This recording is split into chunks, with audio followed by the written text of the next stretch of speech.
रोजाना आप सोते ही रहते हैं, कभी कभी जागने का मौका मिलता है तो जागें और अपनी तकदीर जगाएं। सारी दुनिया आपके खिलाफ है और आपको अभी खुदा की रहमतों और बरकतों की सख्त जरूरत है। आज हमें अल्लाह की रहमतों की सख्त जरूरत है, नेक लोगों की दुआओं की सख्त जरूरत है, वरना सारी दुनिया हमें मिटाने के लिए कसम खा चुकी और उसका आगाज भी दुनिया कर चुकी है। अब ऐसे में हमारे पास सिर्फ एक ताकत है, वह है रूहानी ताकत। एक ताकत हमारे पास है, वह है ईमानी ताकत। एक ताकत हमारे पास है, वह है कुरानी ताकत। अगर यह ताकत भी हमसे रुखसत हो जाए तो फिर हम खोखले होकर रह जाएं। कुरान करीम हर दर्द का इलाज अपने दामन में रखता है। अगर आपने थोड़ी देर तवज्जो से कुरान शरीफ की एक बात सुन ली तो फिर मैं कोशिश करूंगा कि तकरीर करूं, और अगर आपने कुरान शरीफ की इस बात को अनसुनी कर दी, गौर से आपने नहीं सुना, तो मैं समझूंगा कि आप तकरीर सुनने के मूड में नहीं है। कुरान करीम की सिर्फ एक बात, ताकि आपको याद भी हो जाए और उसको अपने दोस्त अहबाब और अपने घर के लोगों को आप सुना भी सकें। अगर आपने अपने घरों में दीनी माहौल पैदा किया तो फिर आपके बच्चे डीएम बनने के बाद या मास्टर, दारोगा, साइंटिस्ट बनने के बाद आपके बच्चे आपके हाथ से नहीं निकलेंगे, बल्कि वो चाहे बुलंदी की जिस हदों पे पहुंच जाए, वो जमीन से जुड़ा हुआ आपके पांव से लिपटा हुआ रहेगा। शुरू में बाप बच्चे से कहता है कि बेटा मौलाना मौलवी के चक्कर में मत पड़ना, ये तुम्हें जवानी में बूढ़ा बना देंगे, चेहरे पे दाढ़ी रखवा देंगे और पैंट शर्ट कोट छोड़वा के तुम्हें पंजाबी कुर्ता पहनवा के तुम्हें जवानी ही में ज़ईफ बना देंगे और 5 वक्त नमाज पढ़वा के तुम्हारा सारा टाइम इसी काम में लगा देंगे। इसलिए मौलाना मौलवी को सलाम करना, लेकिन उसके चक्कर में मत पड़ना, यानी गहरा इल्म हासिल मत करना और मौलाना मौलवी की बात में मत रहना। यह सब अपने अपने मतलब की बात करता है। हमने एक खतरनाक बात अपने बच्चों को कह दी।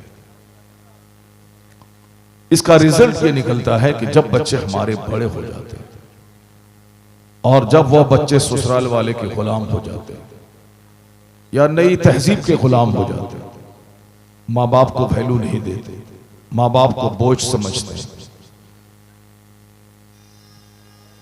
और माँ बाप को गालियां देते हैं, जबकि कुरान शरीफ ने मना किया है कि गाली तो बहुत बड़ी बात है, उफ तक मत कहो माँ बाप को। फला तकुल लहुमा उफ़्फ़िन वला तनहरहुमा। नाराजगी के इजहार का सबसे बड़ा तरीका है, जब बंदा किसी से नाराज होता है तो मारता है, और उससे थोड़ा सा नीचे दर्जा यह है कि जब बंदा किसी से नाराज होता है तो गाली देता है, और उससे थोड़ा निचला दर्जा यह है कि जब नाराज होता है तो ये डांट डपट करता है। नाराजगी के इजहार का सबसे अदना दर्जा, मामूली दर्जा यह है कि जो बंदा न डांट सके, न गाली दे सके, न मार सके, तो कम से कम वो अपनी जबान से लफ्ज़ उफ कहता है। मर्जी के खिलाफ अगर काम कोई करे तो बंदा क्या करता है? उफ कह के रह जाता है। अब सामने वाले को न गाली दे सकते हैं, न मार सकते हैं, न डांट सकते हैं, तो कम से कम इतना बंदा कहता है। जैसे बच्चे ने कोई चीज तोड़ दी या किसी ने कोई गलत काम कर दिया आपके मजाज के खिलाफ, तो आप कुछ कर नहीं सकते हैं, तो क्या कहते हैं? उफ, ऐसा क्यों हो गया? ये लफ्ज़ उफ तकलीफ के इजहार का सबसे अदना तरीका। और कुरान शरीफ में उसी लफ्ज़ उफ के कहने पे बंदिश लगा दी कि तुम्हारे माँ बाप अगर कमजोर हो जाएं, ज़ईफ़ी को पहुंच जाएं, तो उफ तक मत कहना, चाहे वो जमीन दे न दे, चाहे वो अपना घर में रखे या किराए का घर मैं तुझको पाले, कुछ भी करे, चाहे बाप शराब पिए, चाहे बाप नमाज ना पढ़े, कुछ भी करे, तुम माँ बाप को उफ तक मत कहना। मारने की बात तो सोच ही नहीं सकता बंदा, तो अदना दर्जा जो लफ्ज़ उफ जबान से निकलता है, इसको भी मत कहना।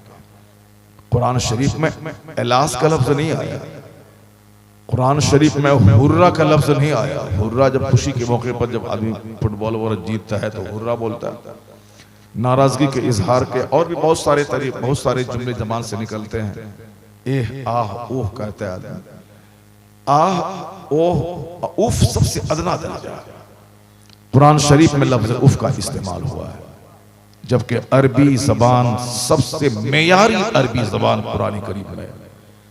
हर लैंग्वेज के दो पार्ट हो गए, मॉडर्न और एंशिएंट, एक प्राचीन और एक आधुनिक, यानी एक कदीम जबान, एक जदीद जबान।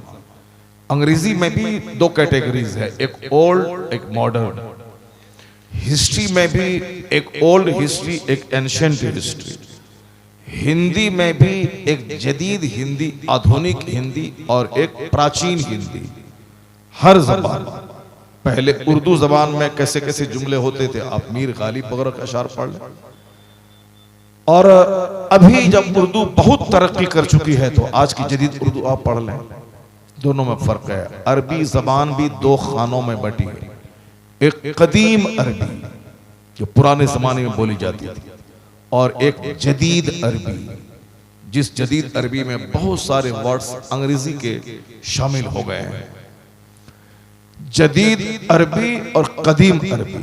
जदीद उर्दू खूबसूरत उर्दू है, कदीम उर्दू उसमें बहुत सारी मिक्सिंग चीजें हैं। जदीद अंग्रेजी खूबसूरत अंग्रेजी है। अब प्राचीन अंग्रेजी वो बहुत मुश्किल और टफ वर्ड हैं और बोलने में भी अच्छे नहीं लगते। अरबी जबान भी दो खेमों में बटी है, एक कदीम और एक जदीद। लेकिन आपको ताज्जुब होगा कि कुरान शरीफ जो 1400 साल पहले इस दुनिया में नाजिल हुआ, उस कुरान करीम की जबान को जब बंदा पढ़ता है, इस्तेमाल करता है, तो ऐसा लगता है कि कुरान आज के तनाजुर में आज नाजिल हुआ है। यानी ब्यूटी, हुस्न और खूबसूरती की आखिरी हदों पे कुरान के अल्फाज मौजूद। तो आज से 5000 साल के बाद भी अगर और डेवलप कर जाए अरबी जबान, तो भी अरबी जबान के माहिरीन का यह कहना है कि कुरान के हुस्न का जलवा अपनी जगह बरकरार है। अरब के लोगों की जबान तो अरबी है, वहां बच्चा पैदा होने के बाद अरबी बोलता है, तो लेकिन आम तौर पे जो घर में जबान बोलते हैं वो, और जब वह लोग नमाज में कुरान पढ़ते हैं तो दोनों में जमीन आसमान का फर्क हो जाता है। क्योंकि कुरान अल्लाह का कलाम, अल्लाह का कलाम जाहिरी हुस्न के एतबार से भी लाजवाब है और बातिनी कमालात के एतबार से भी लाजवाब है। आप पढ़ें तो हर लफ्ज के, हर हर्फ के बदले में 10 नहीं। आप कुरान सुने तो दिल जिंदा हो जाए। आया है हदीस पाक में कि इन्नल कुलूब तज़दा, बेशक दिलों को भी जंग लग जाता है। जैसे लोहे में पानी पहुंचता है तो लोहा जंग आलूद हो जाता है, उसी तरह दिल भी जंग आलूद हो जाता है। तो सहाबा ने पूछा, सरकार तो दिल जब जंग लग जाए तो उसका इलाज क्या है? जैसे लोहे में पानी पड़ता है तो लोहे में जंग लग जाता है, उसका इलाज है उस लोहे को आग की भट्टी में डाल दिया जाए, फिर लोहा साफ सुथरा हो जाता है। ये दिल में जंग लगता है, जब जलसे में दिल नहीं लगे तो समझ लें कि जंग लग गया। जब मस्जिद में मन नहीं लगे तो समझ जाएं कि जंग लग गया। जब अपनी बीवी अच्छी नहीं लगे, दूसरों की बीवी अच्छी लगे तो समझ लें दिल मर चुका। अपनी मां और अपने बाप से बात करने में झुंझलाहट महसूस हो और दूसरे दोस्तों से बात करने में मजा मिले तो समझ जाएं दिल मर चुका। और जब काजू, किशमिश, बादाम, सेब, अखरोट, पिस्ता खाने में मन नहीं लगे और गुटखा खाने का मन करे, समझ जाएं कि उसका दिल मर चुका है। गुटखा खाने से ना प्यास बुझती है, गुटखा खाने से ना भूख मिटती है, और गुटखा खाने से ना एनर्जी, ताकत मिलती है। अगर ऐसा हो तो बता दे, कोई डॉक्टर साहब बता दे, गुटखा खाने से भूख मिटती है, गुटखा खाने से प्यास बुझती है? ना उसमें प्यास बुझती है, ना उससे भूख मिटती है, ना ही उससे किसी बीमारी का इलाज होता है, सिवाय नुकसान के कोई पहलू नहीं है। गुटखा खाने से आंख की बीनाई कमजोर होती है, गुटखा खाने से जबान की सफाई खत्म होती है, आदमी हकलाने और गोंगापन के करीब पहुंच जाता है। बहुत सारे बच्चे की जबान बंद हो गई जो रोजाना 100 पुड़िया खाते थे। और गुटखा खाने से किडनी फेल होती है, बहुत सारे बच्चे इस मरीज में मुब्तला हो गए और मर गए। इतना सब कुछ जानने के बावजूद भी लोगों को लगे कि यही खाना चाहिए, तो समझ लें उसका दिल मर चुका। जब दूध और पानी पीने में मजा नहीं मिले, ताड़ी और शराब पीने में मजा आए, समझ लें कि दिल मर चुका। इस रुए जमीन पे सबसे बेहतरीन जगह है मस्जिद। हुजूर ने फरमाया कि इन अहब्बल बिलाद मसाजिदुहा, तमाम जगहों में सबसे ज्यादा पसंदीदा जगह है मस्जिद अल्लाह के नजदीक, और सबसे बुरी जगह है बाजार। क्योंकि बाजार में झूठ बोला जाता है, बाजार में माल का ऐब छुपा के बेचा जाता है, बाजार में दूसरों को ठगा जाता है।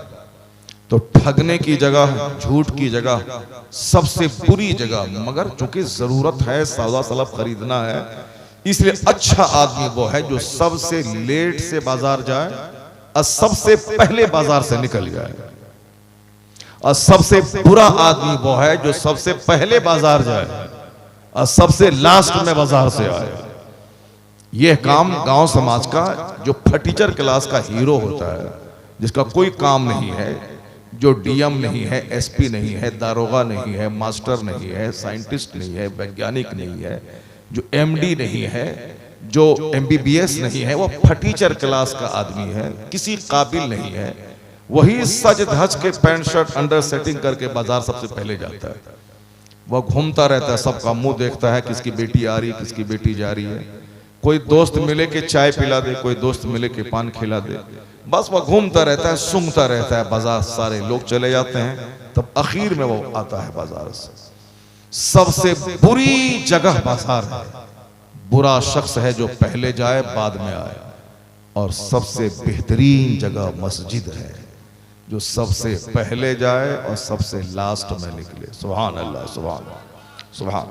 सबसे अच्छी जगह मस्जिद है जो सबसे पहले वहां जाए और सबसे आखिर में वहां से निकले। आप गवाह रहें कि यह शख्स जन्नती है। जिसका दिल मस्जिद से लगा हुआ रहे, उसके जन्नती होने की गवाही दे। और कुरान शरीफ हदीस में भी आया है कि कयामत के दिन 7 टाइप के लोग होंगे जो अल्लाह के अर्श के साए में होंगे। सुभान अल्लाह। 7 टाइप के लोग। ए लड़का, ए बाबू, बताइए, सुनी नहीं? उस सब कुछ सुन रहा है, मगर चूंकि वो ध्यान नहीं दे रहा हो। हाँ, जाहिर सी बात है, फटीचर क्लास का जो आदमी होगा उसका हाल यही होगा। वो जलसे में क्यों बैठेगा? वो साहब झूठ की महफिल में जाएगा। और जलसे में बैठने वाला ये बंदा हमारा सामने है, एक एक जुमले को बिल्कुल मुसर्रत भरे लहजे में सुन रहा है। सुभान अल्लाह। ये हमारे बूढ़े लोग हैं, 80 साल 70 साल के। ये इंडिया का जलसा आजकल छोकरों से भर जाता है। अक्सर जलसे में सिर्फ छोकरे नजर आते हैं आजकल, क्योंकि उनको कव्वाली सुनना है। नात के बहाने कव्वाली सुनिए उसको। आजकल की नात और कव्वाली में क्या फर्क है? कव्वाली में हारमोनियम तबला होता है और आजकल के नात खाने में सिर्फ तबला नहीं होता, यही फर्क है। बाकी जो जो जो अंदाज है वो अंदाज तो कव्वाली वाला ही रहता है। अच्छे अंदाज में नात तो पहले लोग पढ़ते थे, अजमल पढ़ते थे, बेकल पढ़ते थे, साहब मनासिर हुसैन बदायूनी पढ़ते थे। पढ़ो तो सुनो तो आंख से आंसू के कतरे निकल जाते। और आजकल वो गाने का जो मजा है वही मजा छोकरा सब नात में ढूंढने के लिए आ जाता है जलसे में, और जब वो नात खत्म होती है तकरीर शुरू हुई सब भाग जाता है। इसीलिए हम कहते हैं कि ये जलसे में नहीं आया, वो सिर्फ अंदर में जो गाना सुनने की ख्वाहिश है उसी की तकमील के लिए वो लोग आया है। अक्सर जलसे में, आज के जलसे में देख रहा हूँ सामने हमारे बूढ़े बैठे हुए हैं, उधर भी हमारे सामने बूढ़े बैठे हुए हैं, दाढ़ी है, सर पे टोपी है, उधर भी है। ये बहुत कम देखने को मिलता है।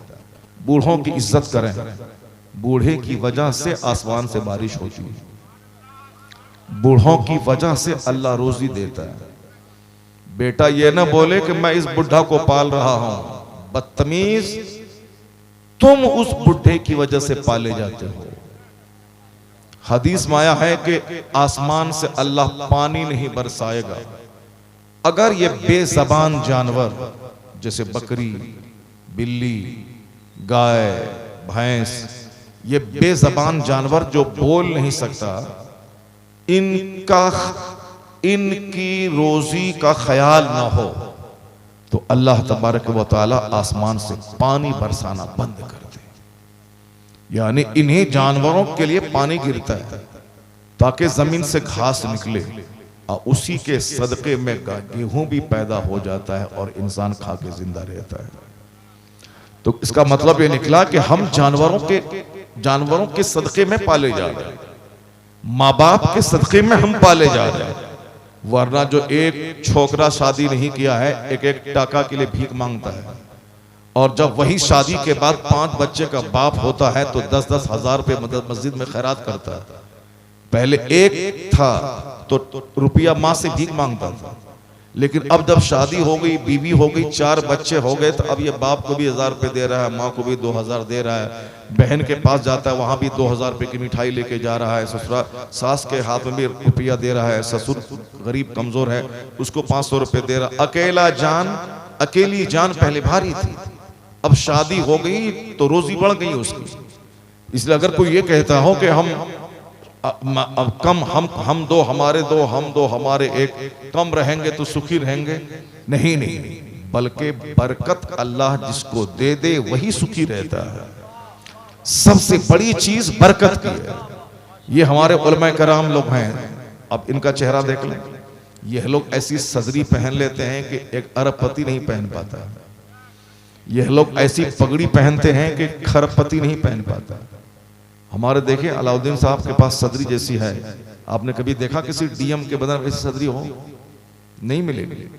और जिस दिन जुमा के दिन हमारे ये हाफिज कुरान लोग मेंबर पे खड़े होकर हाथ में लाठी लेके तकरीर करते हैं तो ऐसा लगता है कि एक बादशाह है जो रियाया को ललकार रहा है। अगर विश्वास नहीं हो तो आपका बेटा अमेरिका में पढ़ता है, बैरिस्टर बन के आया है, अब सारे लोग बने बैरिस्टर बन के आया है, अमेरिका से पढ़ गया, इसको मेंबर पे चढ़ा दो, यही नमाज पढ़ाएगा सबको। नहीं होगा ऐसा। चाहे बैरिस्टर, चाहे लॉयर, चाहे साइंटिस्ट, चाहे वैज्ञानिक, चाहे प्रोफेसर, चाहे टीचर, कुछ भी हो जाए, मेंबर पे वही चढ़ेगा जो बच्चा आलिम और हाफिज बना। सुभान अल्लाह, सुभान अल्लाह। अब चाहे वो मजदूर का बच्चा क्यों ना हो, अगर आलिम दीन है तो वही सरदार बन के स्टेज पे चढ़ा हुआ। अब उनका चेहरा देखें कितना खूबसूरत लगता है। आमदनी कितनी है? 10,000 रुपये महीना। खर्चा उसका कितना है? बंबई में जुमा के दिन जुमा पढ़ने के बाद इमाम साहब को 10-20 हज़ार रुपये हो जाते हैं। चूंकि नमाज खत्म होने के बाद जब मुसाफा करते हैं लोग तो कोई 100 रुपया दे दिया, कोई 500 रुपये दे दिया। हुजूर ये मेरी तरफ से नजराना है, तनख्वाह नहीं, नजराना 500, 50, 100 जो जैसा है। तो उस जुमा के दिन उनको 5,000 रुपये हो जाते हैं। मगर हमारे बिहार और झारखंड में वो नजराना क्या देगा इमाम साहब को? फजर की नमाज पढ़ने के बाद उसी के कमरे में घुस जाता है, इमाम साहब की चाय पी लेता है, इमाम साहब की चाय पी लेता है। तो हम लोगों का ये हाल है, इमाम साहब को देंगे क्या, उसी को नोच के खा लेते हैं। इमाम साहब का रुपया पहुंचा लिया, उसका 200, 400, 500 रुपये अब देता भी नहीं है बंदा। तो मैं कह रहा हूं कि जो बात मैं कह रहा हूं उसको गौर से सुनिएगा। ये आपको चाय भी पिलाते हैं और आने वाला इनका दोस्त अहबाब साथी बड़ा मौलाना आ गया, उनके पीछे खर्च भी करते हैं। कस्तूरी और मुश्क और अंबर इनके कमरे में रहता है और 2-4 जुब्बा लंबा महंगा वाला रहता है। बरकाती टोपी 1 दर्जन रहती है। 1000 बीघा जमीन के जोतने वाले के पास जाइए, जुमा के दिन जब वो मस्जिद में आता है तो लुंगी फटी हुई है, कुर्ता घुमछा हुआ है, उसमें आयरन नहीं है, सर पे टोपी ठीक से नहीं है, अतर नहीं लगा पाता है। तो ये चेहरा इनका गौर से देखें आप कि इतना हसीन, इतना खूबसूरत, और कम कमाई में इतनी बरकत कहां से होती है? कम कमाई में बरकत कहां से होती है? बरकत यह है कि हुजूर ने इनके लिए दुआ दे दी है। सुभान अल्लाह, सुभान अल्लाह। कौन? जो कायनात के मालिक व मुख्तार हैं, उन्होंने दुआ दे दी। दुआ क्या दी है? इनका काम क्या है? इनका काम है जब माइक हाथ में लेते हैं तो कहते हैं हुजूर ने ये फरमाया। जब बच्चों को दरसगाह में पढ़ाते हैं तो कहते हैं कि हुजूर ने ये फरमाया। जब निकाह का खिताब खुतबा देते हैं तो कहते हैं काल काल रसूलुल्लाह, हुजूर ने ये फरमाया। बुखारी शरीफ पढ़ाएं तो कहते हैं कि आका अलैहिस्सलाम ने ये कहा। इनका काम ही है हुजूर की तालीमात को आम करना, हुजूर के शिक्षाओं को का प्रचार प्रसार करना, हुजूर की तालीमात को आम करना। तो अब हुजूर का काम ये कर रहा है कि सरकार ने ये कहा, खाने के बारे में ये कहा, पीने के बारे में ये कहा, सोने के बारे में ये कहा, जागने के बारे में ये कहा।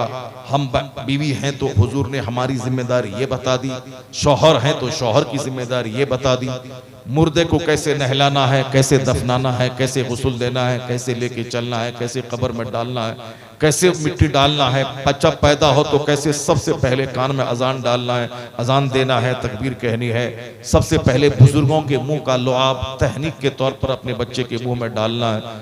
यानी पैदाइश से लेके मौत तक कोई ऐसा डिपार्ट नहीं है जिस डिपार्ट में हुजूर ने हमारी रहनुमाई नहीं की।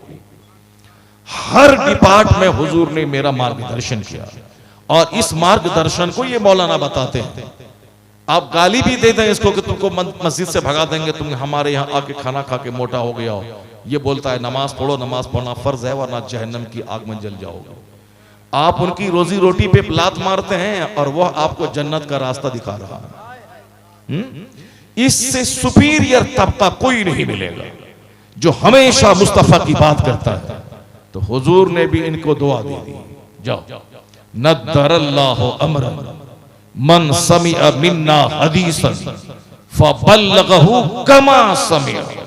मुस्तफा कहते हैं अल्लाह मेक हिम ग्रीन, अल्लाह उसे हरा भरा रखे जो मेरी हदीस सुनता है, दूसरों को सुनाता है। जोर से बोलिए सुभान अल्लाह, हाथ उठा के बोलिए ला इलाहा इल्लल्लाह। इस 3 बजे भोर में कैसे तकरीर होगी? मगर आप लोग गौर से सुन रहे हैं, बहुत बड़ी बात है। जो काम बंबई वाला नहीं करता है वो काम झारखंड वाला कर रहा है। सुभान अल्लाह, बेदारी आ रही है और आप तकरीर सुन रहे हैं। मैं दाद देता हूं आपको, वरना अब तकरीर कोई नहीं सुनता, सब भाग जाता है। अभी अल्लाह तबारक व तआला आप सबों को दोनों जहान की नेमतें अता फरमाए।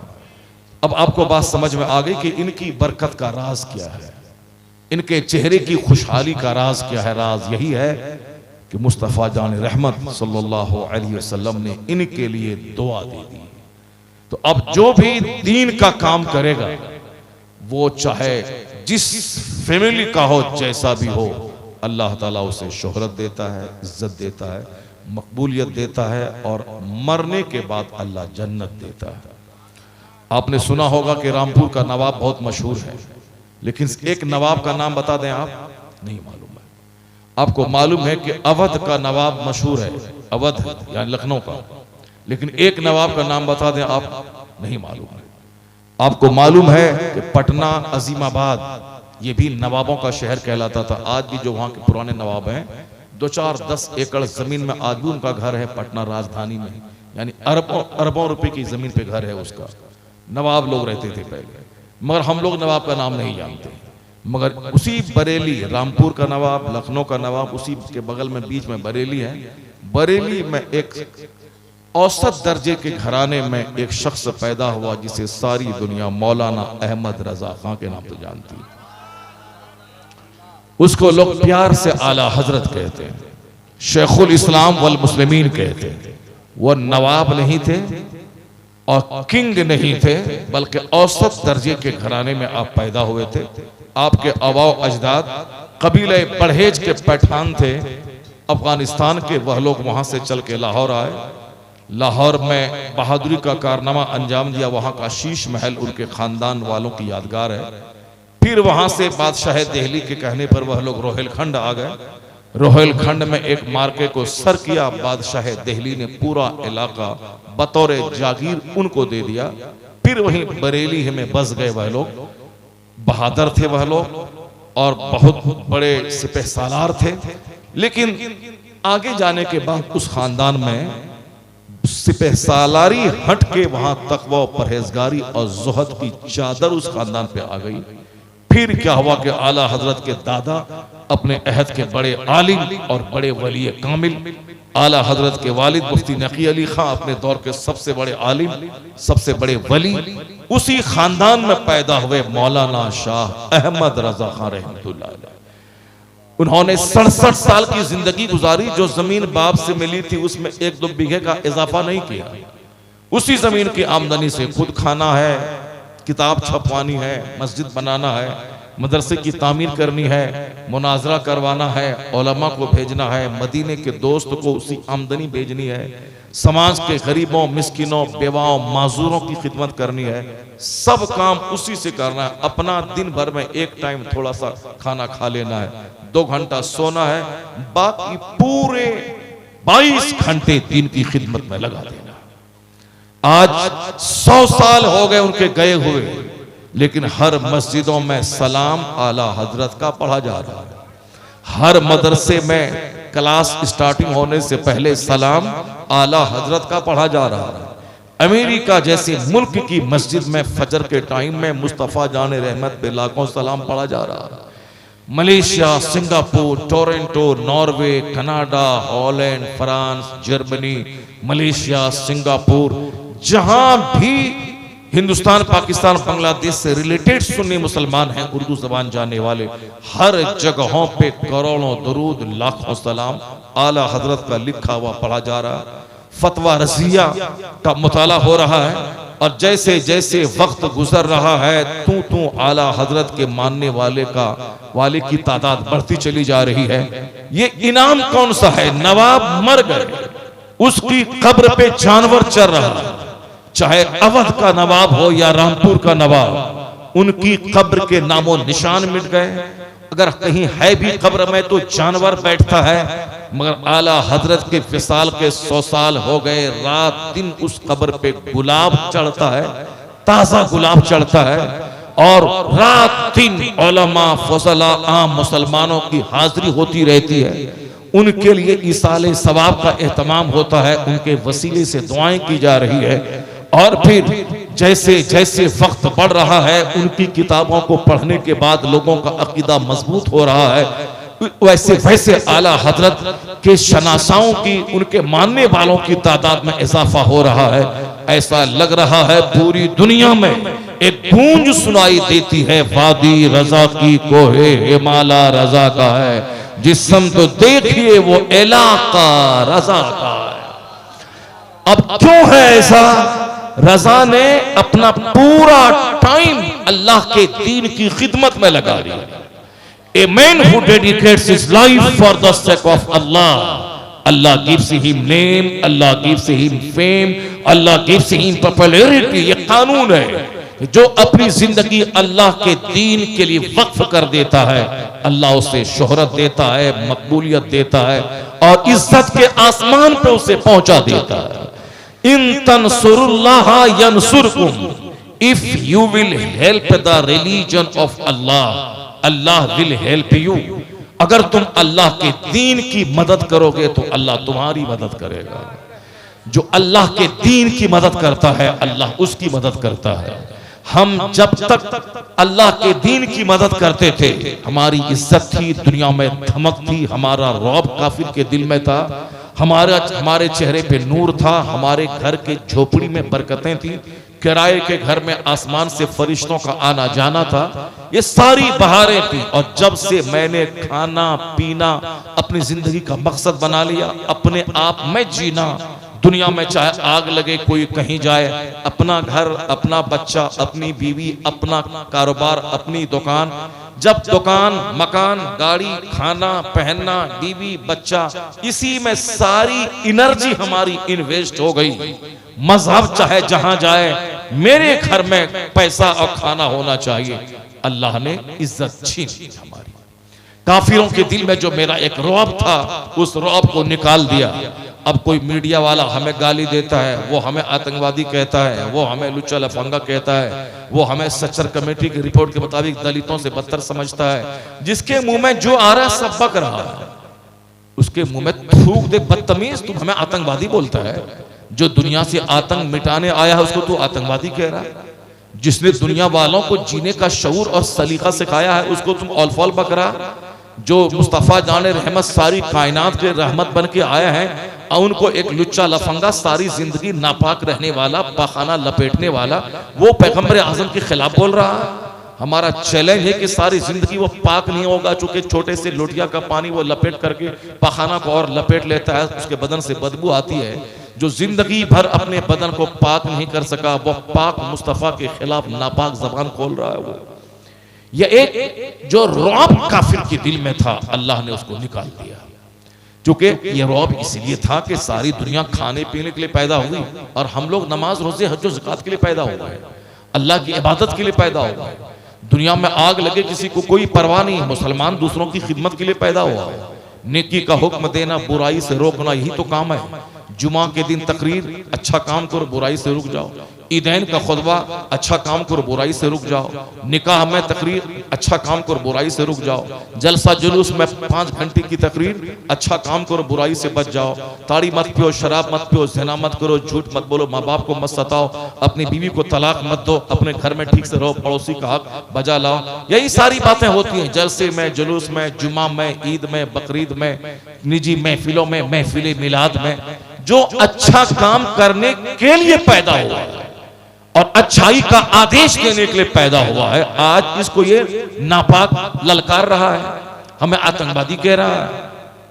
कसूर उसका नहीं है, कसूर हमारा है कि जब तक हम अपनी जिम्मेदारी निभा रहे थे, उस वक्त तक अल्लाह तबारक व तआला हमारी एक हैबत दुश्मनों के दिल में डाल दी थी और हमारी मदद अल्लाह फरिश्तों से करता था। लेकिन जब से मैंने खाने पीने को काफिरों की तरह अपना जिंदगी का सबसे बड़ा मकसद बना लिया, अल्लाह दाना पानी, नौकरी, पैसा कौड़ी, मकान, गाड़ी, छगड़ा, bullet, car, Alto, Dzire, Swift, Crysta सब दे दिया। और जो इज्जत थी वो इज्जत छीन लिया। आज भी आंखों से देख सकते हैं कि जो काफिर बोला था कि 3 दिन में इन मुसलमानों को मिटा दूंगा, इनके शहर को उजाड़ दूंगा,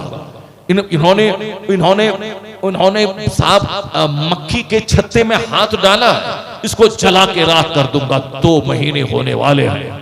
नाक में दम करती नियत थे इन मुसलमानों ने, और पूरी दुनिया की जो महाशक्ति अमेरिका ही है जो नौजवानों के साथ जंग कर रहा है। इसराइल नाम का कोई मुल्क दुनिया में नहीं है, वह जो कुछ भी है वो अमेरिका की कॉलोनी है, अमेरिका का बच्चा है, अमेरिका ने इसको पैदा किया है। वो बोला था 3 दिन में मिटा देंगे इन मुसलमानों को। 2 महीने हो गए, लेकिन आज वह घुटने टेक दिया। आखिर है क्या उस मुसलमानों के साथ में जो अल्लाह के दीन की मदद करेगा, अल्लाह उसकी मदद करेगा। जो किबले अव्वल के लिए मैदान में आएगा, बच्चों को शहीद करवाएगा, अल्लाह उसकी मदद करेगा। तो उसके पास अमेरिका का बम है, इनके पास कुरान, हदीस और मुस्तफा की मदद की ताकत मौजूद है। जब दोनों में टकराव हुआ तो अमेरिकी बम ज़ेर हो गया, मुजाहिदीन का कलमा बुलंद हो गया। इन तंसुरुल्लाह यंसुरकुम, अगर तुम अल्लाह के दीन की मदद करोगे तो अल्लाह तुम्हारी मदद करेगा। हमारी सारी इज्जतें इसी में हैं कि हम अल्लाह रब्बुल इज्जत के दीन की खिदमत करें। अल्लाह हमें फतह देगा, इज्जत देगा, हुकूमत देगा, सराहत देगा, सल्तनत देगा, और मरने के बाद मुस्तफ़ा की शफाअत से हमें जन्नत देगा। बात हो गई। अब तकरीर शुरू करता हूं, जरा गौर से सुनिए। सुनेंगे ना तकरीर? जरा जोर से बोले सुभान अल्लाह। अब कोई उठेंगे तो नहीं आप लोग यहां से? 4 घंटा नहीं बोलेंगे, सिर्फ 1 घंटा बोलेंगे। गौर से सुनिएगा, कुरान शरीफ की एक बात जरूर सुन के जाइए जो मैं बोलने वाला हूं। अब उस एक बात से पहले जो हदीस मैंने छेड़ दिया उसको सुन लीजिए आप। क्या मौलाना साहब, कुरान शरीफ की जो बात है, सिर्फ एक चैप्टर खोलूंगा कुरान का सिर्फ एक चैप्टर खोलूंगा, उसको आप याद कर लेना है। और घर में जब भी दस्तरखान बिछे और आप लोग सब मिल के खाना खाएं, उस वक्त में ऑल फॉल राजनीति पॉलिटिक्स 2024 में मोदी जी आएगा, कौन आएगा, वो सब बात नहीं करनी। बात ये करनी है कि हम किस लिए पैदा हुए हैं, मरने के बाद जन्नत मिलेगी कि नहीं मिलेगी, और कौन सा काम करने से जन्नत मिलती है और क्या काम करने से जहन्नम मिलता है। मौलाना साहब तकरीर में क्या कह रहे थे, बस एक हदीस पाक का चर्चा छेड़ देना है। 10 मिनट में खाना भी हो जाएगा। जो छोटा छोटा बच्चा है उसके दिमाग में अल्लाह रसूल की मोहब्बत भी पैदा हो जाएगी। सुभान अल्लाह, सुभान अल्लाह। अगर आपने बच्चों के सामने बोला कि धोनी इतना विकेट ले लिया, विराट कोहली इतना विकेट ले लिया, सचिन तेंदुलकर इतना बड़ा बॉलर था, तो आपका बच्चा भी क्रिकेटर हो जाएगा। अगर आपने ये बोला कि पंडित जी हार जाएगा, अखिलेश जीत जाएगा, नीतीश कुमार हार जाएगा, हेमंत सोरेन मर जाएगा और मोदी जी 2-4 दिन के बाद मर जाएंगे, अमित शाह को फालेज मार देगा, और ये सब अगर आपने कहा तो आपका बच्चा भी पक्का पॉलिटिकल माइंडेड हो जाएगा।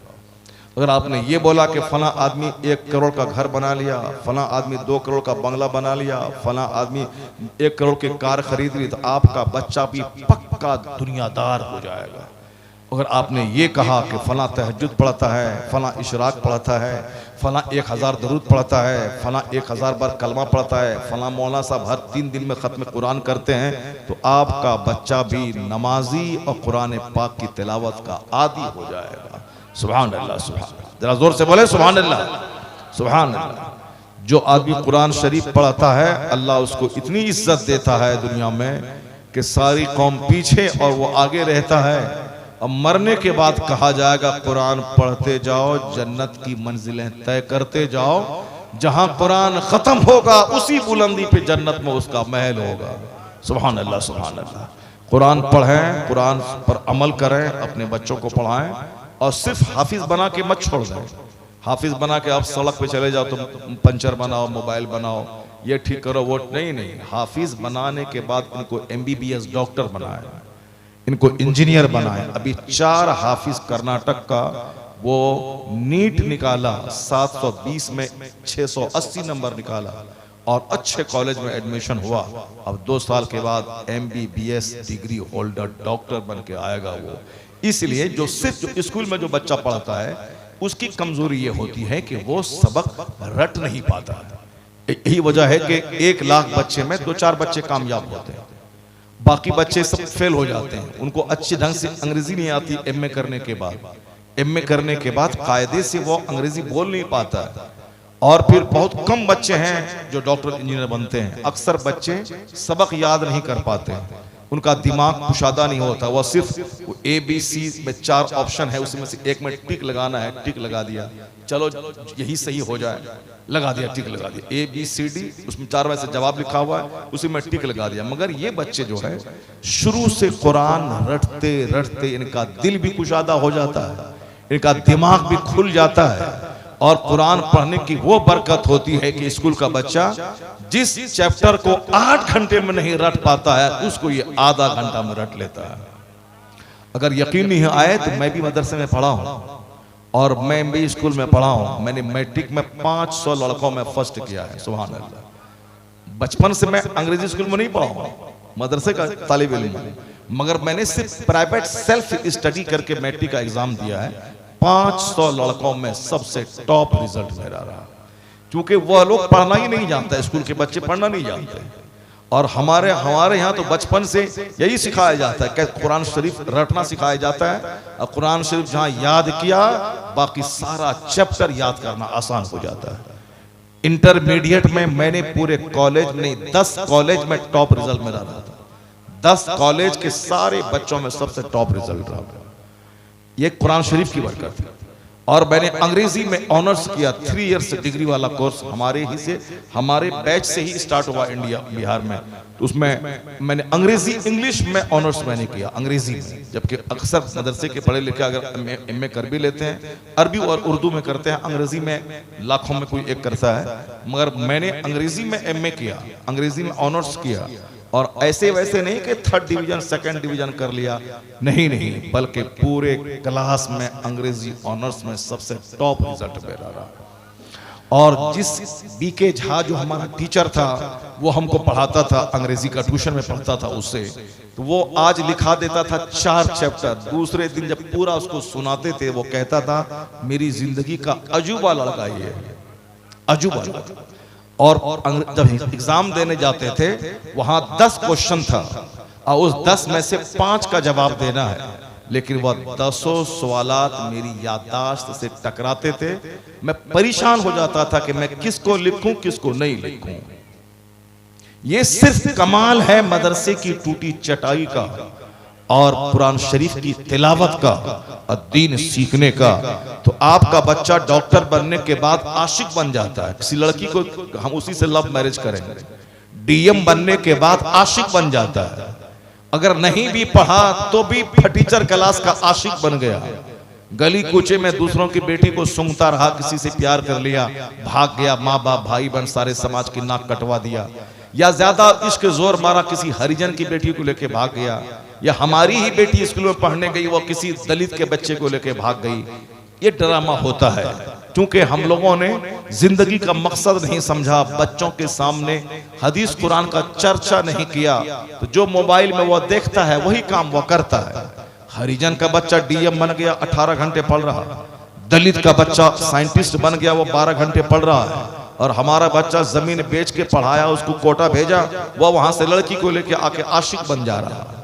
तो आशिक बन जा रहा है, दिल फेंक आशिक, ये लड़की नहीं मिलेगी तो ट्रेन की पटरी में कट जाएगा, और कट भी रहा है। एक खूबसूरत नौजवान कट गया ट्रेन की पटरी में, वो लड़की शादी नहीं करी, कट गया। एक लड़का फांसी के फंदे पे लटक गया अभी कुछ दिन पहले, वो लड़की बोली हम शादी तुझसे नहीं करेंगे, बोला हम फांसी पे लटक जाओ तो ये लटक गया, ये मर गया। लड़की अपनी जगह रही, दूसरे से शादी हो गई, आराम से रह रही है, ये लटक के मर गया। अब वहां कहां जल रहा है उसको उसी को मालूम। इसी तरह के हमारे बच्चे हो रहे हैं, आशिक बन रहे हैं। ये डीएम बनना था आशिक बन गए, एसपी बनना था आशिक बन गए, इसको साहब साइंटिस्ट बनना था आशिक बन गए। अब गुटखा खोरी करेगा, फटा पैंट पहनेगा, मौला मौलवी का मजाक उड़ाएगा, अब साहब ग्रुप बना के गुंडागिर्दी करेगा, टका नहीं मिलेगा तो एटीएम लूटेगा, मालगाड़ी को लूटेगा, पूरे हिंदुस्तान में मुसलमानों का नाम खराब करेगा। आशिक आप दस्तरखान पे अपने बच्चों के सामने हदीस पढ़े, कुरान सुनाए। मौलाना साहब ये कह रहे थे तो बच्चा आपका दिल फेंक आशिक नहीं बनेगा, बेटी आपकी किसी डोम के साथ नहीं भागेगी। अगर रोजाना आपने कुरान हदीस खाते वक्त 5 मिनट का टाइम निकाल के मुस्तफा की सीरत बयान की, कुरान पाक की आयतों की तिलावत की, तो फिर ये इन गली कूचे के कीड़ों से इश्क नहीं करेगी, गली कूचे के कीड़े मकोड़े से इश्क नहीं करेगा। इश्क का मफहूम ये आला हजरत से सीखेगा कि दिल है वो दिल जो तेरी याद से मामूर रहा, सर है वो सर जो तेरे कदमों पे कुर्बान गया। ये किसी जमाल से इश्क नहीं करेगा, या किसी कीड़े से इश्क नहीं करेगा, या किसी दूसरों की इज्जत नहीं खराब करेगा, या खानदान की नाक नहीं कटवाएगा। अगर अच्छा चर्चा आपने किया, ये मदीने वाले मुस्तफा का आशिक बनेगा, और जब आशिक मुस्तफा बना तो खेत में हल चलाए तो भी आशिक रहेगा, और डीएम बन जाए तो डीएम के दफ्तर में बैठकर काफिर नहीं बनेगा, तो 4 काफिरों को कलमा पावा के मुस्तफा का गुलाम बना देगा।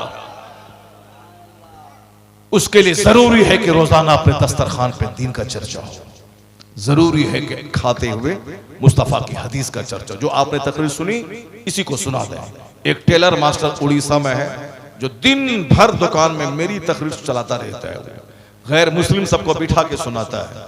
देखो हमारा मौलाना साहब कुरान और साइंस पे क्या क्या तकरीर कर रहा है, वह सब। और उनको तकरीर सुनते सुनते तकरीर इतनी याद हो गई मेरी सारी कि मुझको फोन करके मेरी ही तकरीर मुझको सुनाता है, वो मुझको सुनाता है।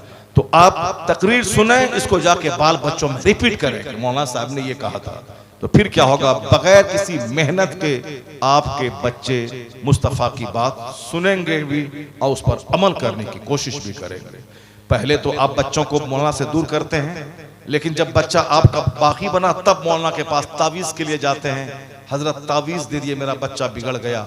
ऐसा नहीं होता है कि आम का पेड़ लगा दें और तावीज़ उसमें 1 लाख डाल दें कि यहाँ से सेब निकल जाए, नहीं होता है। जैसा पेड़ वैसा फल, जैसी जमीन वैसी फसल।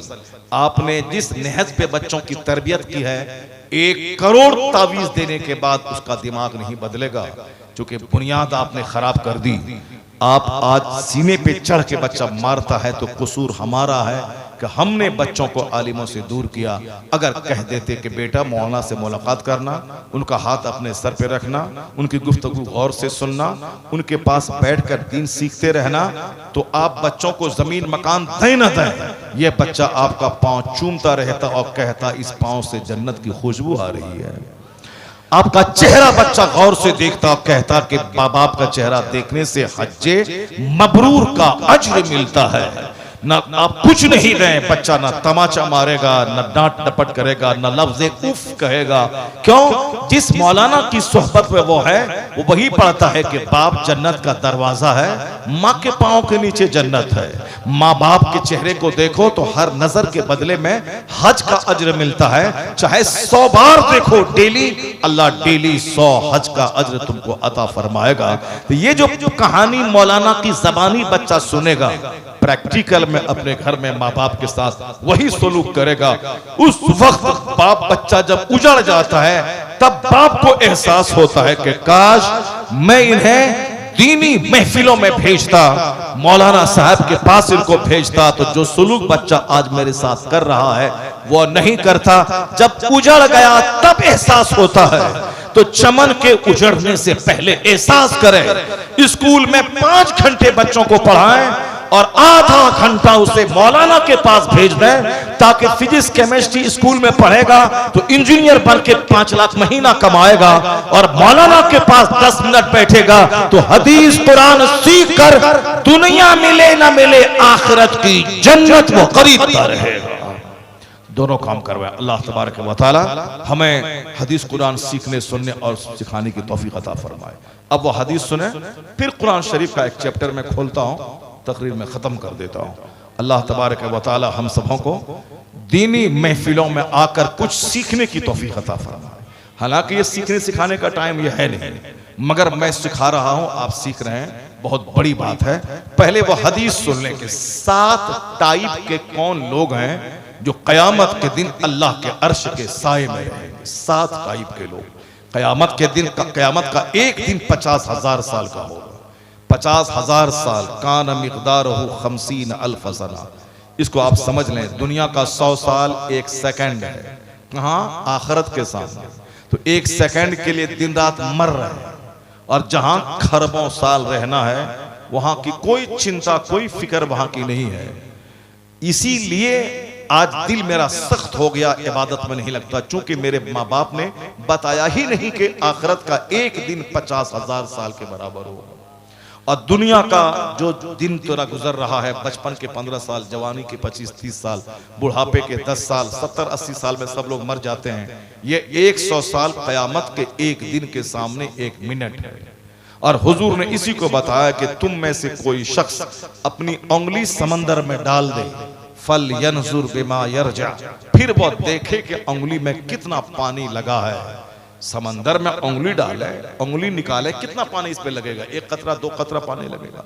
हुजूर कहते यही मिसाल दुनिया और आखिरत की है। मरने के बाद की जो दुनिया है वो अपार समंदर के मानिंद है, और उसके मुकाबले में ये जो दुनिया है जिसमें हम लोग जी रहे हैं, यह 1 कतरा पानी है। तो 1 कतरा पानी के लिए सारे लोग मर रहे हैं, और जहां अपार समंदर की मानिंद जो दुनिया है उसकी कोई चिंता, कोई फिक्र नहीं है। माँ बाप 100 बीघा जमीन दे दे, उतना बड़ा एहसान बच्चे पे नहीं किया जितना बड़ा एहसान एक हदीस मुस्तफा की सिखा के करता है। और इसी को मुस्तफ़ा ने कहा, मा नहला वालिदुन वलदहु मिन नुहलिन अफजला मिन अदबिन हसन। एक बाप अपनी औलाद को जितना भी गिफ्ट देता है, मकान, दुकान, गाड़ी, चकड़ा, कोई गिफ्ट अच्छा अदब सिखाने से बेहतर नहीं है। सुभान अल्लाह।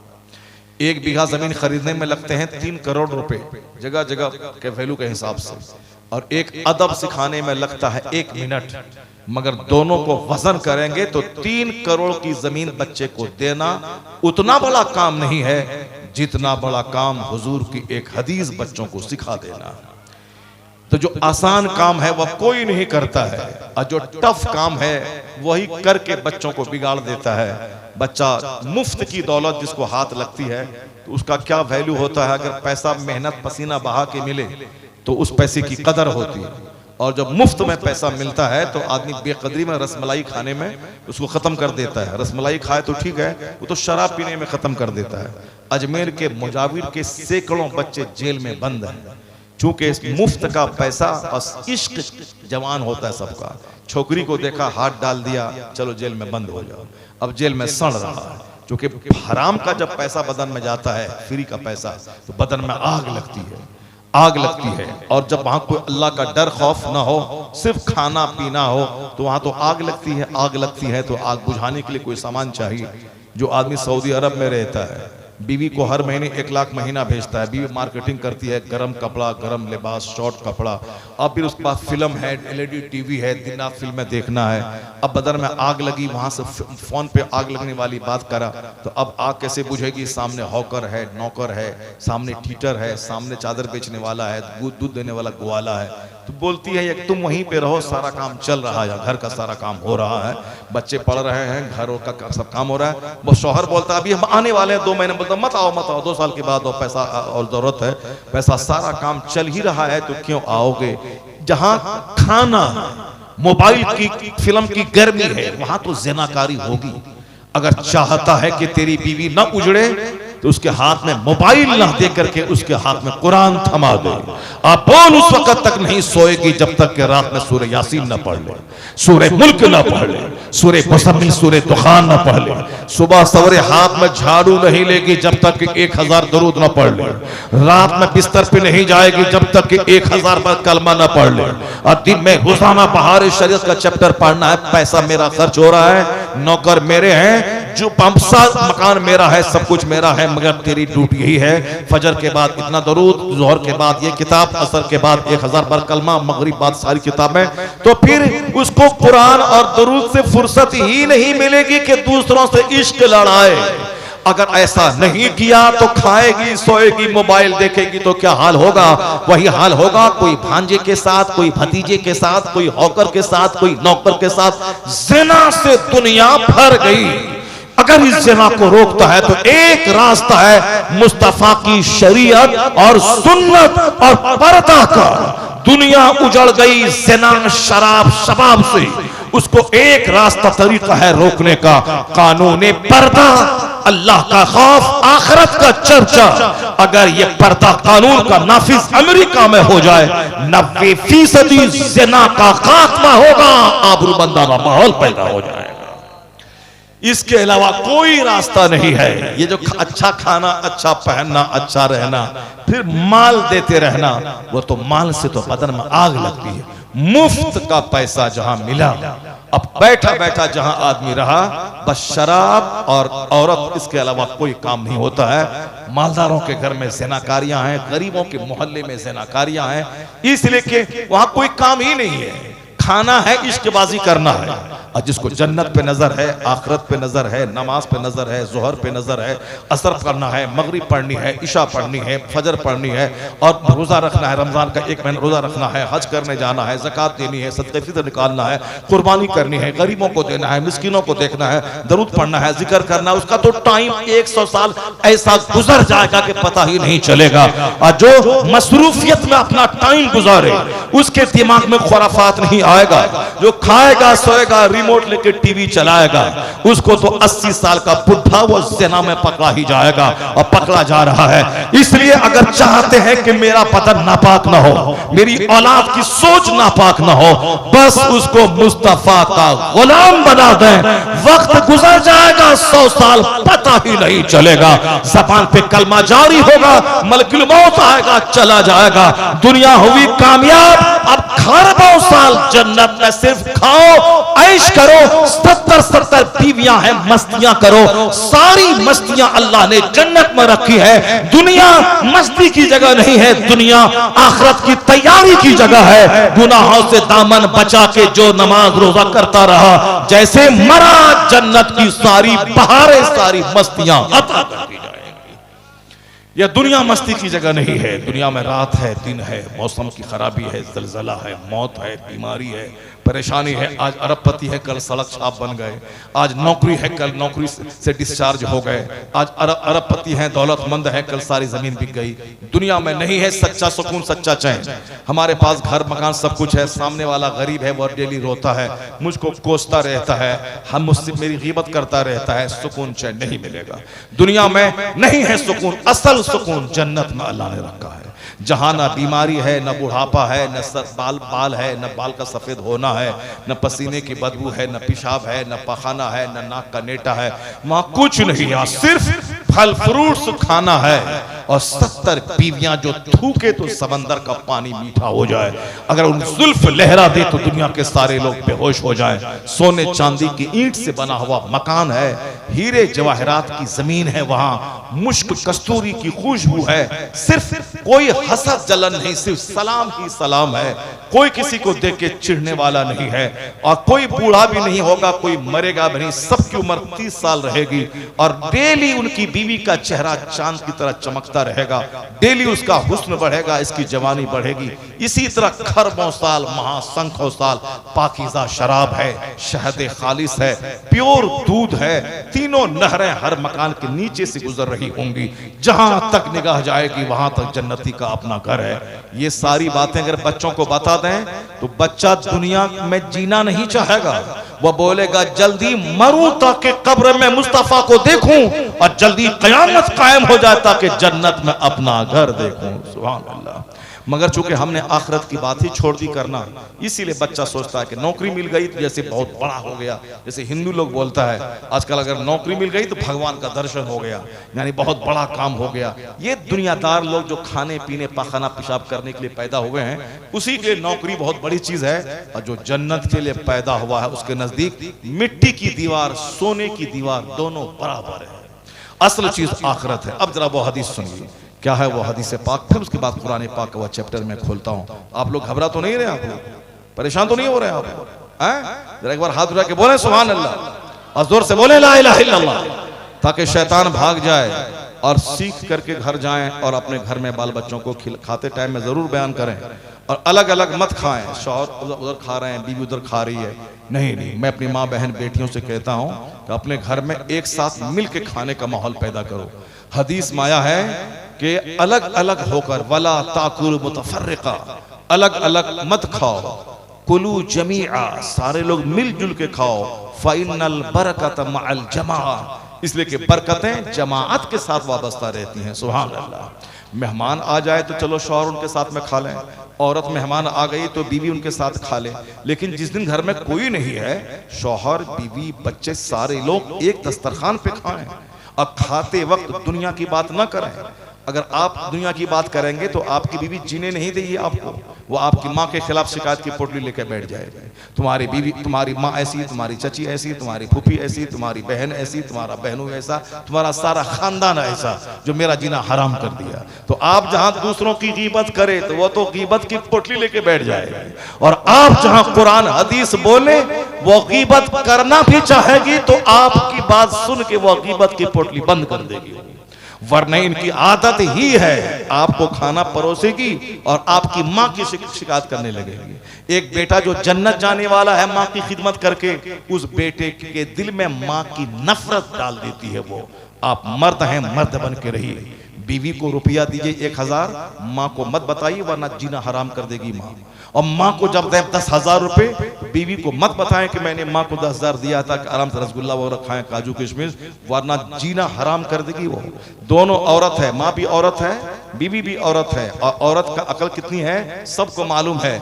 इसलिए आप मर्द हैं, माँ के साथ भी वैसी ही डीलिंग करें, उनको दें, कभी मत बताएं कि बीवी को दिया है। अब बीवी को दें, कभी मत बताएं कि माँ को दिया है। बीवी तुम मेरी अच्छी बीवी हो, माँ क्या कहना आपके पांव के नीचे जन्नत है। बस अगर इस तरह डीलिंग करके आप रहा तो ना दिमाग उजड़ेगा, ना घर उजड़ेगा, ना सुकून उजड़ेगा। अगर बीवी के पास गया और बोले कि अम्मी को ऐसा ऐसा कर दिए हैं, तो फिर वो बोले कि रात में अम्मी के पास जाके सो, यहाँ मत आओ, तबाह हो बर्बाद कर देगी वो। इसीलिए मर्द हैं, औरतों के खाने पीने का एहतमाम हो, मगर उसकी गुलामी कभी मत करें। हदीस में आया है जब तेरे सारे मामलात औरतों के हाथ में चले जाएं, यानी औरतें तेरी हाकिमा बन जाएं, उस वक्त में तेरा मर जाना जिंदा रहने से बेहतर है। वो उमूरुकुम इला निसाइकुम, जब तेरे मामलात औरतों के हाथ में चले जाएं, उस वक्त में जमीन का पेट यानी कब्र, जमीन की पीठ यानी ये दुनिया, इससे बेहतर है। फबतनुल अर्द खैरुम मिन ज़हरिहा, यानी जमीन का पेट जमीन की पीठ से तेरे लिए बेहतर है।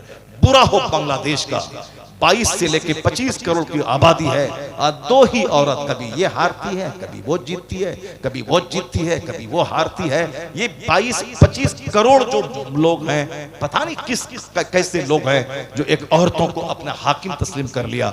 हुजूर ने कहा है कि जब तेरा मालदार बखील हो जाए और जब तेरा काम औरतों के हाथ में चले जाए कि वो उनसे पूछ करके उनके मशवरे से उनको हाकिम बना लिया जाए, तो हुजूर ने कहा उस जमाने में तेरा मर जाना बेहतर है जिंदा रहने से। और जिहाद मर्द पे फर्ज है, औरतों पे नहीं। जुमा ईदैन की नमाज मर्दों पे फर्ज है, औरतों पे नहीं। नमाज़े पंजगाना पाजमात मर्द पे वाजिब है, औरतों पे नहीं।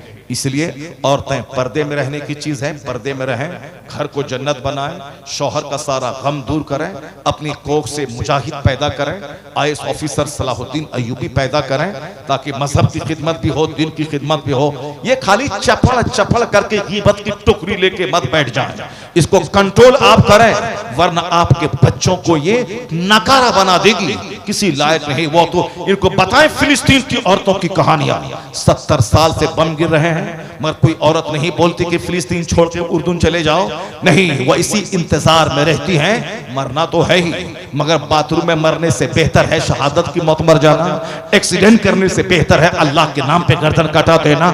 मौत जहां जाओगे साथ जाएगी, और सबसे आला दर्जे की मौत है कि अल्लाह के नाम पे गर्दन कट जाए।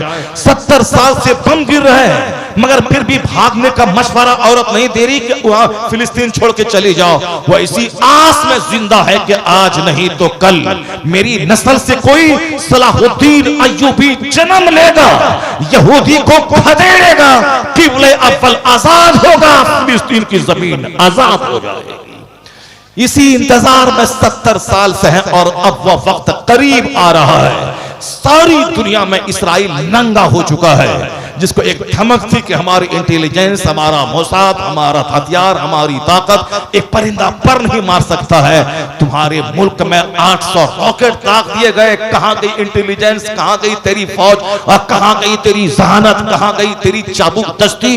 दुनिया को पता चला कि चाहे कुफ्फार मुशरिकीन हजार चालाक बने, मगर मोमिनों के सामने उनकी सारी चालाकी जमीन में दफन हो जाती है। जिस दिन ये मुसलमान बदअमल है, वो तब तक तो यह जलील है, लेकिन जिस दिन यह जिहाद का जज्बा लेके सामने आया, नमाज, रोज़े, हज और ज़कात, बुराइयों को मिटाना, नेकी फैलाना, जुल्म अत्याचार के खिलाफ जिहाद करना, जिस दिन यह क्वालिटी पैदा हुई, उस दिन दुनिया भी तुम्हारी है, उक़बा भी तुम्हारा है। कि मोहम्मद से वफा तूने तो हम तेरे हैं, ये जहां चीज है क्या लौहो कलम, ये लौहो कलम तेरे हैं। अब वो हदीस पाक सुनिए, जो हदीस पाक बच्चों को सुनाना है, सिखाना है। कयामत का एक दिन 50,000 साल के बराबर, आधा दिन वहां का कयामत के दिन का सिर्फ पसीने में शराबोर गुजर जाएगा, कोई पुरसाने हाल नहीं होगा। आधा दिन का मतलब 25,000 साल, 25,000 साल, 25 साल नहीं, 25,000 साल नाक में गर्दन तक आंख तक जिसका जैसा गुना होगा उसी हिसाब से बंदा पसीने में शराबोर रहेगा। आसमान सवा नेज़े पे आफताब, जमीन तांबे की मचटियल मैदान, न कोई दरख्त का साया न कोई घर का साया। कि आज गर्मी बढ़ती है तो दौड़ के आदमी दरख्त के पास चला जाता है, गर्मी बढ़ी तो किसी दीवार के साए में जाके खड़ा रहता है। कयामत के दिन कोई साया नहीं होगा और गर्मी ऐसी कि पसीने में आदमी नाक और गर्दन तक धंसा होगा। ऐसा नहीं कि कोई नॉवेल और अफसाना कोई कहानी बोल रहे हैं, नहीं। जैसे अभी रात है, रात के बाद दिन निकलेगा, ये फैक्ट है। उसी तरह इस दुनिया के बाद कयामत कायम होगी, ये फैक्ट है। जैसे सूरज और चांद डेली निकलता है, ये फैक्ट है। उसी तरह इस दुनिया के बाद वो दुनिया आएगी, वो भी फैक्ट है। चाहे आज कोई बोले रात नहीं है, वो पागल है, उसकी बात नहीं मानी जाएगी।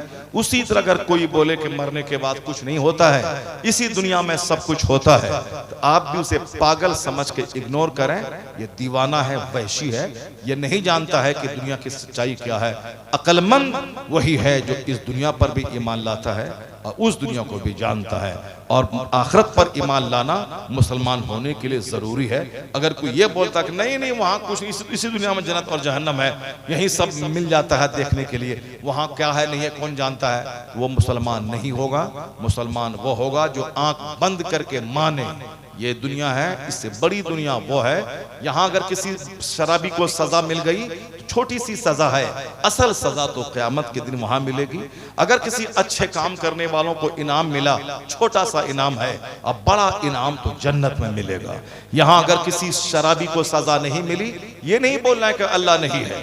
ये दुनिया काम की जगह है, बदले की जगह नहीं है।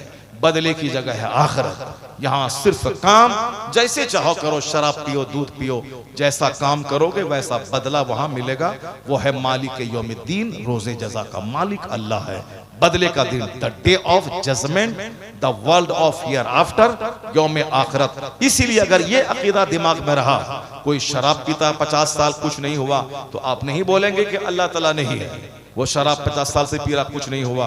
वो सूद खा रहा है, कुछ नहीं हो रहा है। नहीं, ये दुनिया बदले की जगह नहीं है। बदले की जगह है मरने के बाद, जहां का एक दिन 50,000 साल का होगा। और यहां अल्लाह कभी कभी दिखा देता है ताकि जान लो कि जो बदला वहां मिलने वाला है, उसी की छोटी सी झलक यहां मिल गई। खाने काबा ढाने के लिए अबरहा की फौज चली तो अल्लाह ने अबाबील का लश्कर भेजा और सारे हाथी सारी फौज को ध्वस्त कर दिया अल्लाह। मगर बाबरी मस्जिद पर लोग चढ़ गए, पूरा तोड़ ताड़ दिया, कोई फरिश्ता, कोई अबाबील नहीं आया, कोई पत्थर नहीं गिरा। इसका ये मतलब नहीं कि अल्लाह ताला नहीं है। जो अल्लाह वहां गिराया पत्थर, मार दिया सारी फौज को, वो अल्लाह ने बता दिया कि हम ऐसा कर सकते हैं। मगर ये दुनिया में सबका बदला फौरी मिलना नहीं है। तुम जल्दी में हो, अल्लाह को कोई जल्दी नहीं है। अल्लाह के नजदीक 50 करोड़ साल तो एक सेकंड के बराबर है। इसीलिए तुम जल्दी में हो, अल्लाह जल्दी में नहीं है। अल्लाह दुनिया को करोड़ों साल पहले बनाया है और जब तक चाहेगा दुनिया रहेगी।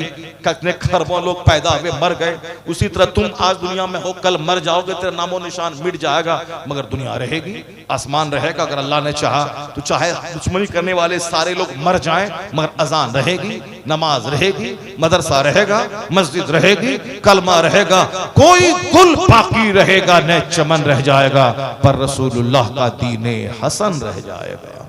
तो इस पॉइंट को हमेशा दिमाग में रखिएगा तो जीना आसान हो जाएगा। इससे हट के सोचिएगा तो पागल हो जाइएगा।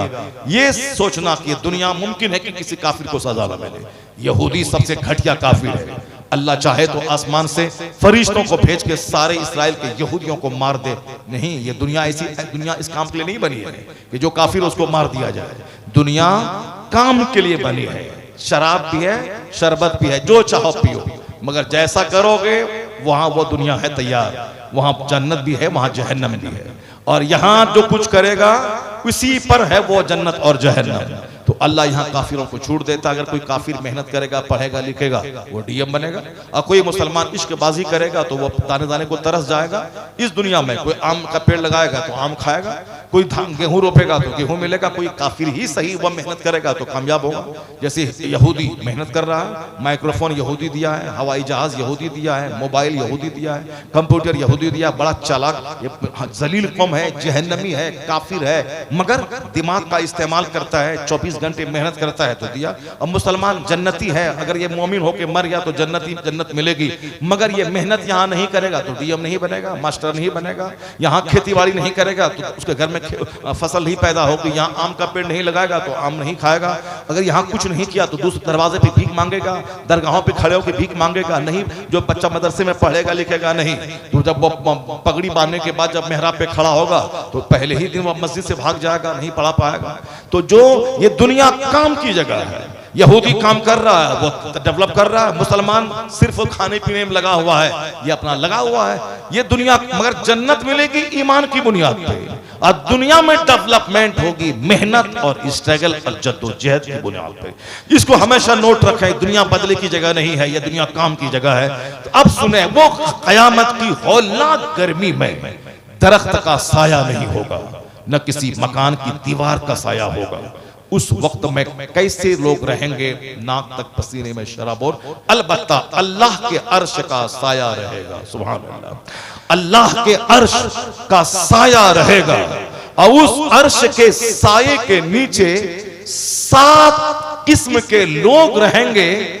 इधर कयामत का एक दिन 50,000 साल का गुजर जाएगा, उनको पता तक नहीं चलेगा, वो अल्लाह के अर्श के साए में आराम करता रहेगा। सुभान अल्लाह, सुभान अल्लाह। कौन खुशनसीब होंगे जो अल्लाह के अर्श के साए में जगह जिसको मिलेगी। वो 7 टाइप के लोग हैं। पहला नंबर, पहला शख्स वो है, हुजूर ने फरमाया, सबअतुन युज़िल्लुहुमुल्लाहु फी ज़िल्लिही यौम ला ज़िल्ला इल्ला ज़िल्लुहु। बुखारी शरीफ की हदीस में आया है, 7 किस्म के लोग ऐसे हैं जिसको अल्लाह ताला अपने अर्श का साया नसीब फरमाएगा। उस दिन, जिस दिन कोई साया नहीं होगा सिवाय अल्लाह के अर्श के, कोई साया ना होगा। अल्लाह 7 तरह के लोगों को अपने अर्श का साया अता फरमाएगा। पहला नाम लिया हुजूर ने, मलिकुन आदिल, यानी अदल करने वाला बादशाह, जो बादशाह इंसाफ करने वाला, जो जुल्म नहीं करता हो, जो प्रजा का इस्तेहसाल नहीं करता हो, जो अदल इंसाफ करता हो, दूध का दूध, पानी का पानी फैसला करता हो, मुंह देख के फैसला ना करता हो। यह मेरा बेटा है, इसने गुनाह किया है, चलो बेटा है तो माफ कर दें। नहीं, बेटा और एक आम प्रजा दोनों में कोई फर्क ना करता हो।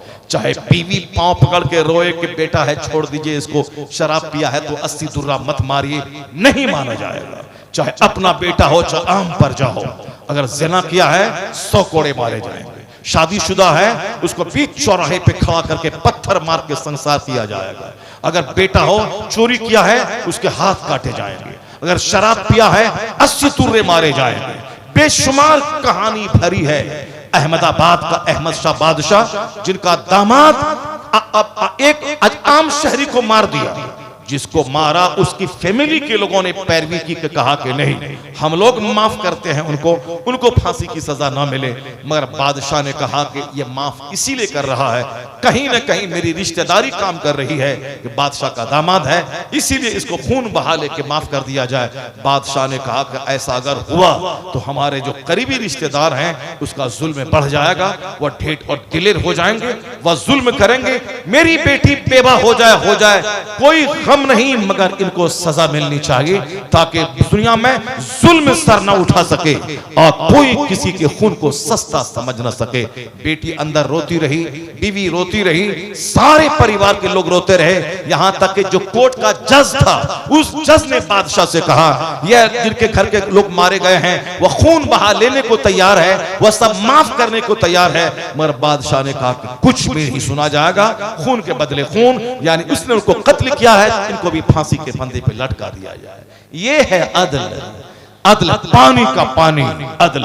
यहाँ तो गांव समाज में मुंह देखी फैसला, पैसा दे दिया तो फैसला कर दिया, चाय पिलाया तो फैसला कर दिया, का साहब कोई मालदार आदमी उसके फेवर में फैसला कर दिया, कोई गरीब आदमी है उससे पैसा ऐड के थाने वाले की दलाली कर दिया। ये दलाल क्या जाने कि आदिल बादशाह कैसा होता है, मलिकुन आदिल। चूंकि ये अदल बहुत मुश्किल काम है, इसलिए जब मुश्किल काम इसने किया है तो कयामत के दिन जिस दिन कोई साया ना हो तो अल्लाह उस आदिल बादशाह को अपने अर्श का साया नसीब फरमाएगा। सुभान अल्लाह।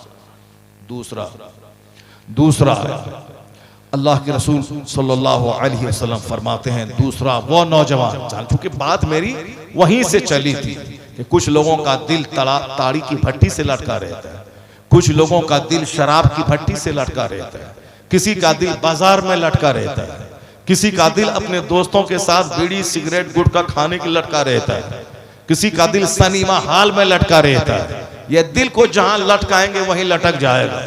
और हुजूर क्या फरमाते हैं, वो शख्स कल्ब रजुलुन कल्बहु मुअल्लकुम बिल मसाजिद, यानी वो शख्स चाहे वह खेत में रहे मगर दिल लटका है मस्जिद में कि जोहर पढ़ने जाना, फिर गया बाजार, फिर दिल लटका है मस्जिद में असर पढ़ने जाना, फिर गया सौदा खरीदने, दिल लटका है मस्जिद में मगरिब पढ़ने जाना, फिर गया घर बाल बच्चों में बैठा, दिल लटका है मस्जिद में ईशा पढ़ने जाना। ईशा पढ़ के आया, 8 घंटे सोया, दिल में है कि अलार्म लगाया कि अलार्म लगाता हूं अजान की आवाज आएगी और फौरी आंख खुले और मस्जिद जाना है। खेत खलियान दुकान जहां रहे, दिल जिसका मस्जिद से लटका हुआ रहता है, तो हुजूर कहते हैं अल्लाह ताला कयामत के दिन उसको अपने अर्श का साया नसीब फरमाएगा। सुभान अल्लाह, सुभान अल्लाह। रजुलुन क़ल्बुहु मुअल्लकुम बिल मसाजिद, यानी वो शख्स जिसका दिल मस्जिद से लटका हुआ हो, अल्लाह उसे अर्श का साया नसीब फरमाएगा। पहला शख्स वो बादशाह आदिल जो अदल और इंसाफ करता हो, दूसरा वो शख्स जिसका दिल मस्जिद से लटका हुआ हो, तीसरा वो शख्स है, जरा गौर से सुनिएगा, याद कर लीजिएगा, उसको तन्हाई बैठ के गौर कीजिएगा, अपने बाल बच्चों के सामने दस्तरखान पे मिलजुल के खा के इस हदीस पाक को रिवाइज कीजिएगा ताकि आपकी बीवी भी जान ले, आपके बच्चे भी सीख लें। दोस्तों के बीच बैठकर झूठ और गीबत चुगलखोरी का दफ्तर नहीं खोल देना है, जो कुछ आपने सुना है उसका दफ्तर वहां खोल देना है।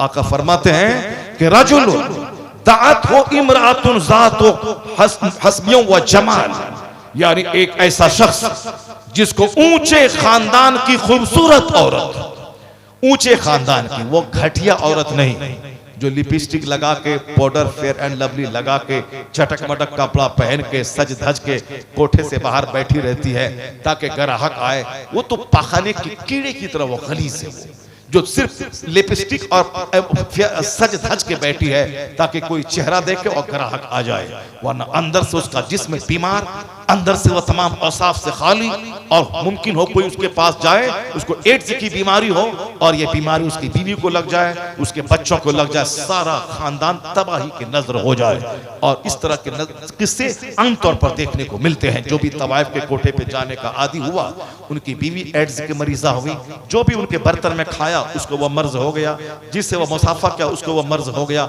यानी एक खानदान के बीवी, शौहर, बेटे सब मर गए जिसको एड्स का मर्ज हुआ।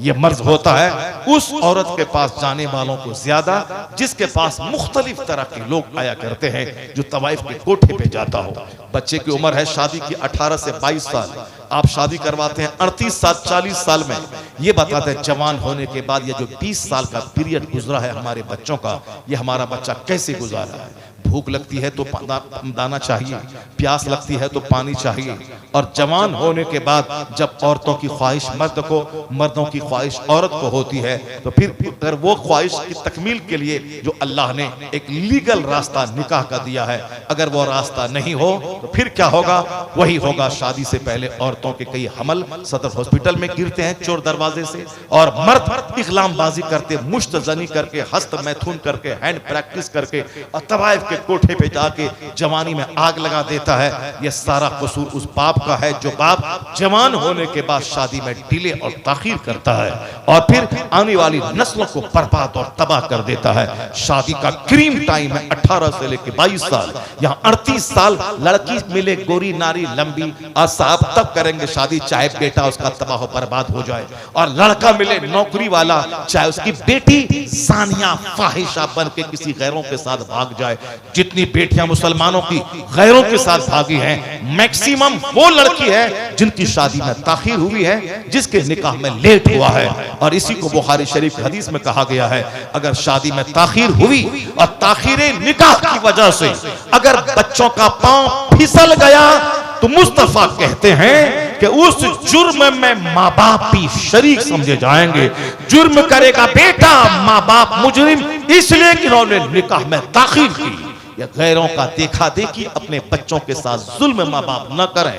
जिस तरह बच्चे को 2 साल माँ दूध पिलाए, 4 साल में बिस्मिल्लाह खानी हो, 7 साल में नमाज का आदेश दें, 10 साल में नमाजी न बने तो मार के नमाजी बनाएं, उसी तरह बच्चों को इल्म सिखाएं, हुनर सिखा दें। और उसी तरह हुक्म दिया गया है कि जब बच्चा जवान हो शादी करा दें उसकी। अगर इसी कानून पर दुनिया के लोग अमल करें तो ज़िना 50% तो ऐसे ही मिट जाएगा।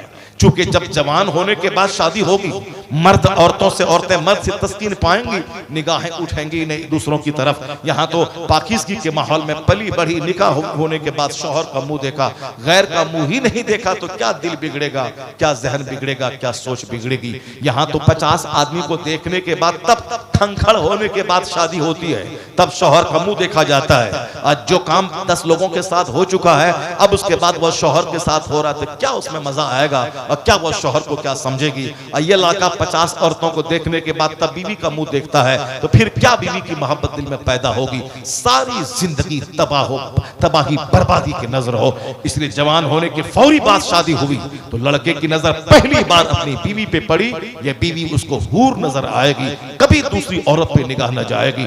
अगर लड़की की शादी पहली बार अपने शौहर की तरफ उठी, फिर ये लड़की किसी दूसरा कोई खूबसूरत हो, हैंडसम, स्मार्ट हो, उनका शौहर काला काला ही क्यों न हो, कभी किसी दूसरे मर्द की तरफ नजर न उठेगी। यहाँ तो आए दिन किससे आ रहे हैं कि खूबसूरत लड़की करके लाया, शौहर ज्यादा खूबसूरत, उसका छोटा भाई देवर है, उसी के साथ फंस गई। कोई नौकर है वो इससे ज्यादा स्मार्ट है, उसी के साथ फंस गई। ये इसलिए होता है कि शादी से पहले नेचर बिगड़ा रहता है और वो आदत की खराबी आगे जाके तबाही की सूरत में बदल जाती है। इसलिए हदीस में आया है कि जवान होने के बाद फौरी शादी दिला, ताकि गुनाह न करे, वरना गुनाह में माँ बाप शरीक समझे जाएंगे।